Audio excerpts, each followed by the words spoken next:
Hi, ito si Direk Boboy, tagahatid sa inyo ng Kwentong Pinoy.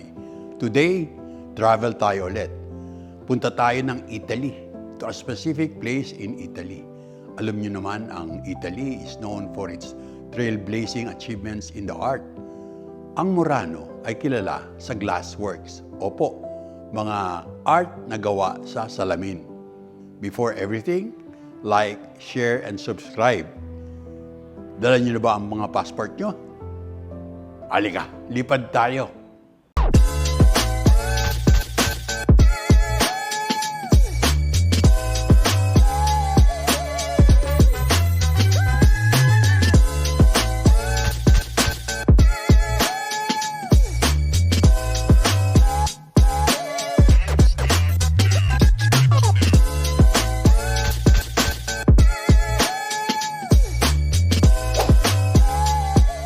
Welcome to Italy. Mula sa sentro ng Venice, nagtaksi kami papunta sa Murano. Ang mga taxi at mga bus nila dito ay mga motorized water vessels.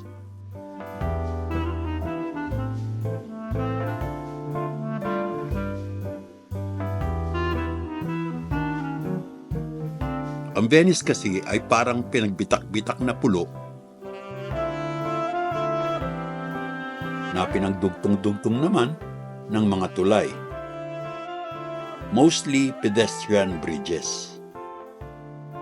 Pero, ang prime roads nilang matatawag ay mga canals, mga waterways.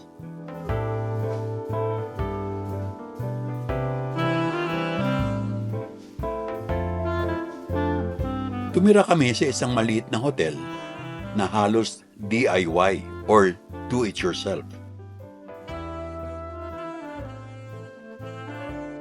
Wala kaming nakitang receptionist, chambermaid, janitor, or waiter man lang. Para siyang ghost hotel. Tuwing umaga, makikita mo na lang sa kanilang maliit na dining area, nakahanda na ang breakfast.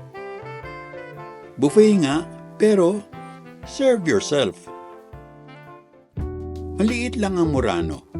According to Wikipedia, mga 5,000 lang ang population nito. Hindi hamak na mas marami pang tao sa San Andres Bukid o sa isang barangay sa Cebu.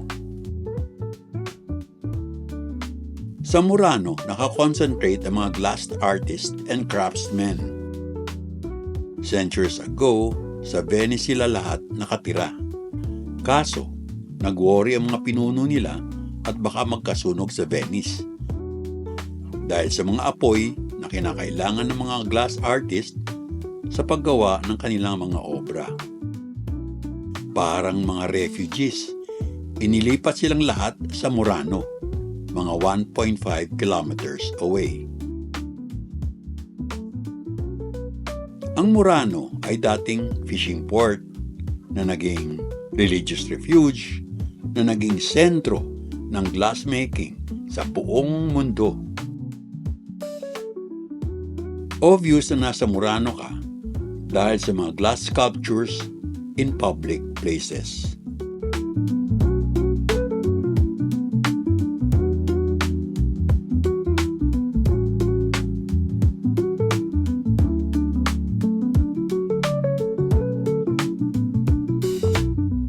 At ang kanilang mga tindahan, naku po, nakakagiliw.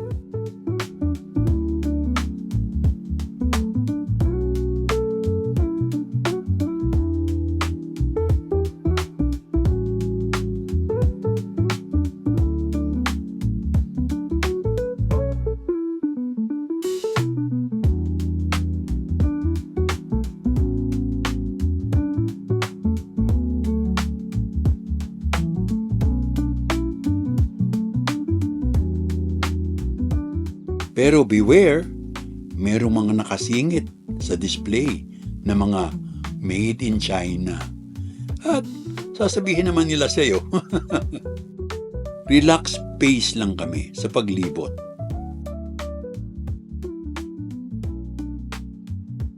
Nag-drawing pa nga ako paminsan-minsan ng mga ilang tanawin.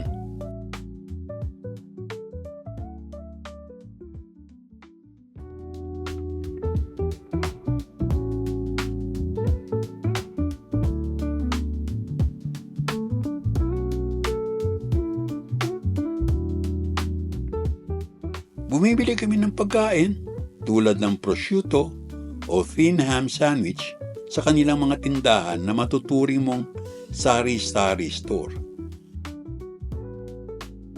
Minsan, indulge sa sidewalk cafe, pero as a rule, tipid mode, syempre.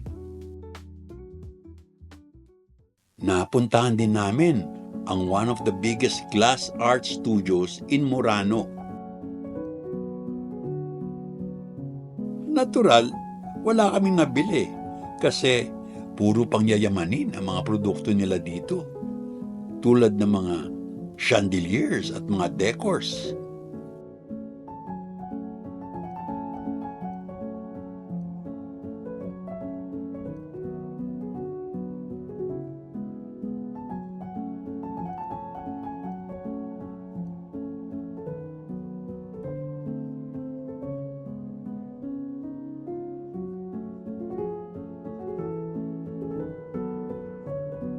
May mga napuntahan naman kaming boutique o small studios, tulad nito.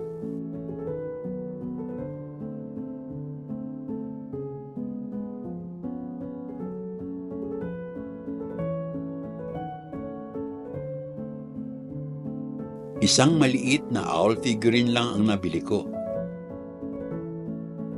Pero niregaluhan kami ng isang maliit na horse figurine.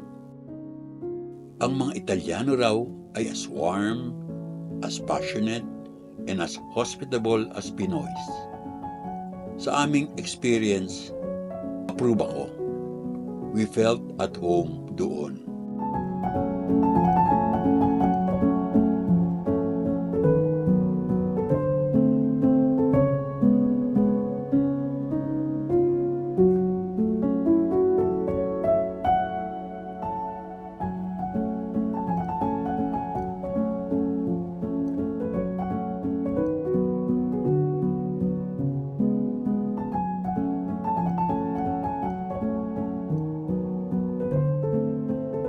Marami pa po kaming napuntahan sa Italy, katulad ng Roma, Burano, Verona.